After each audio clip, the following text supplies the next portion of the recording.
आज 125 विधानसभा मतदारसंघामध्ये C vigil ऍपद्वारे आणि फोनद्वारे एक तक्रार प्राप्त होती. हॉटेल रेडिसन ब्ल्यू इथे काही प्रमाणात रक्कम असल्याबाबतची. यासाठी आमचं भरारी पथक इथे हजर झालं. भरारी पथकाने पंचनामा करून रक्कम जप्त केलेली आहे.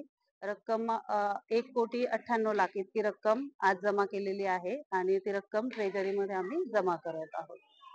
मॅडम, जे रक्कम होती पूर्ण मोजायचं काम झालंय? पूर्ण किती हो, आहे? हो. 1,98,00,000 इतकी रक्कम आहे.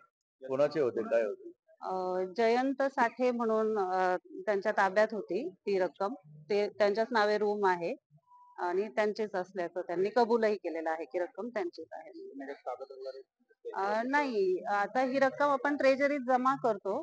त्याच्यानंतर त्यांना अपील करता येतं. त्यांच्याकडे जर व्हॅलिड रिझन असेल, त्यांनी का कॅरी केलेली आहे रक्कम किंवा काय, तर त्याची अ, जिल्हा तक्रार अध्यक्ष मॅडम कडे सुनावणी होईल आणि त्यानंतर त्याची पुढची प्रोसिजर जी आहे ती होईल.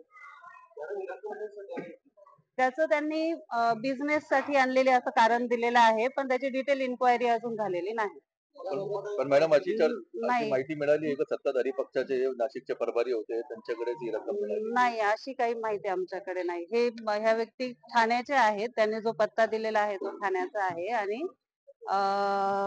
त्यांनी बिझनेस साठी ती जी आहे ती कॅरी केली असं तेवढं सांगितलेलं आहे. ते कुठल्या ते पक्षाचे मग? शिंदे नाही, गटाचे? त्यांनी काहीच सांगितलेलं नाही कोणत्या पक्षाचे आहेत किंवा काय, असं काहीच नाही. त्याबाबत पोलिसात काही गुन्हा वगैरे दाखल?